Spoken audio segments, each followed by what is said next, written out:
Hello, I'm Kavil Ramachandran, Professor of Family Business and Entrepreneurship at the Indian School of Business.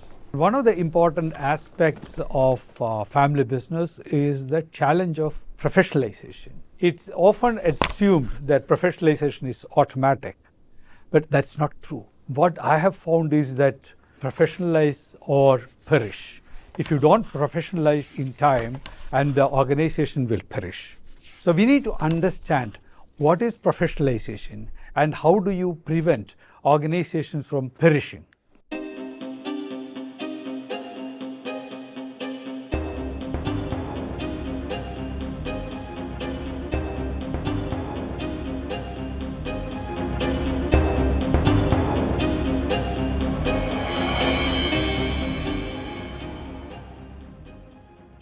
So let's try to understand professionalization.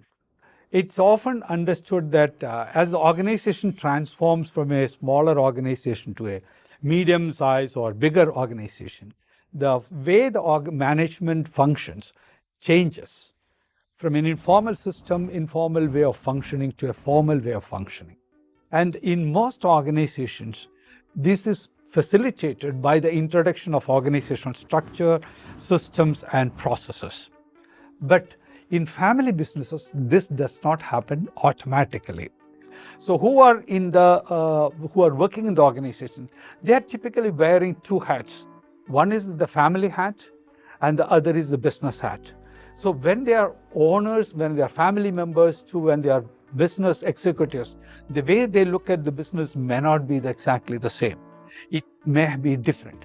Again, there are challenges. At different points in time, you will be influenced by the personal interest as a family member versus the interest of the organization. So therefore, it is very important to understand that professionalization happens only if people have professionalism as a value, like integrity, like compassion, like openness, transparency, trustworthiness. These are all values.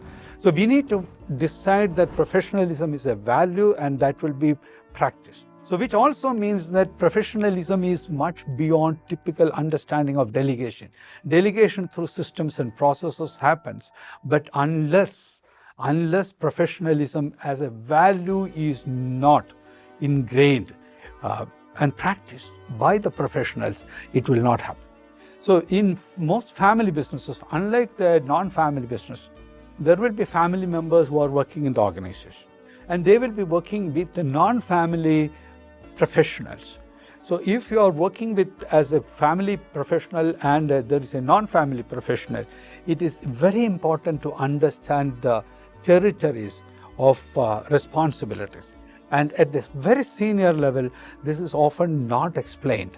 And therefore, what happens is that the family member who is delegating responsibilities and entrusting responsibilities to a non-family professional often assumes that these are the responsibilities I'm entrusting, passing over to the non-family professional.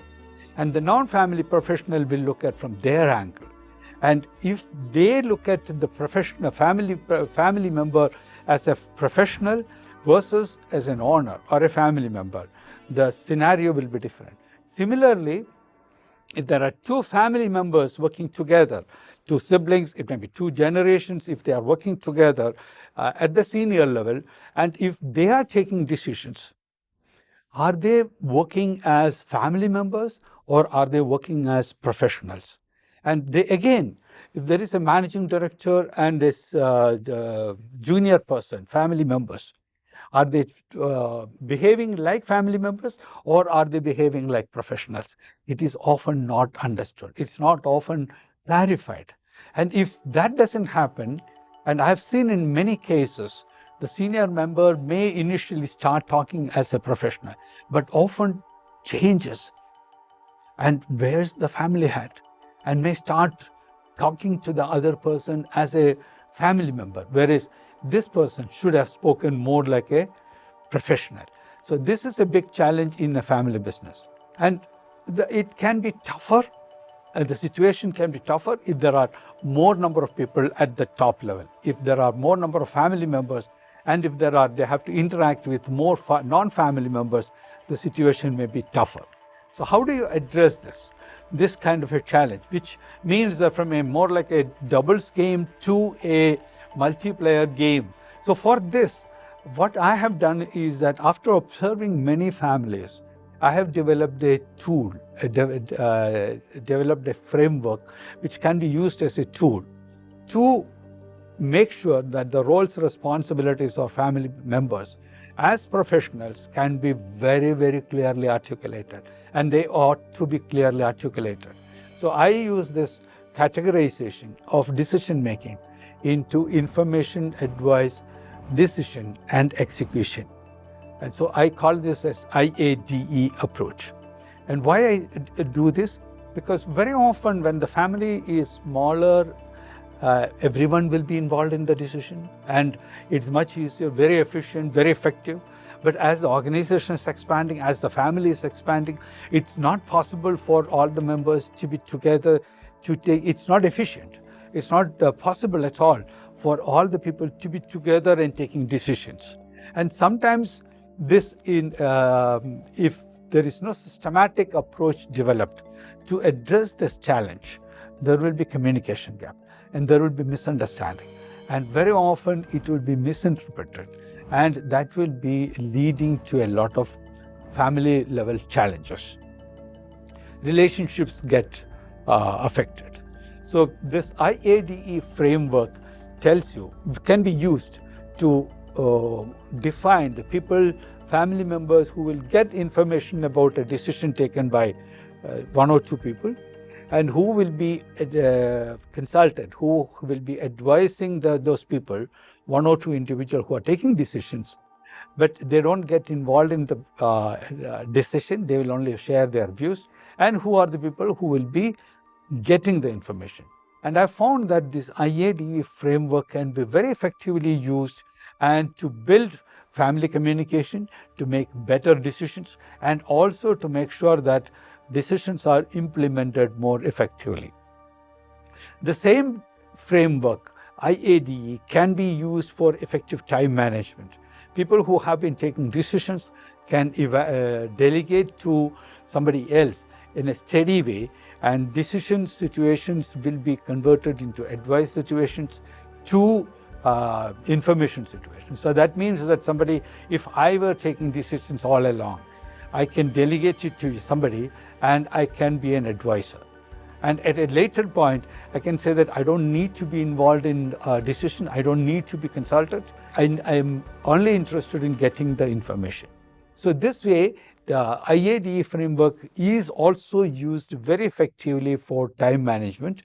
And in the process, the organization will be able to release a lot of executive time and then move forward.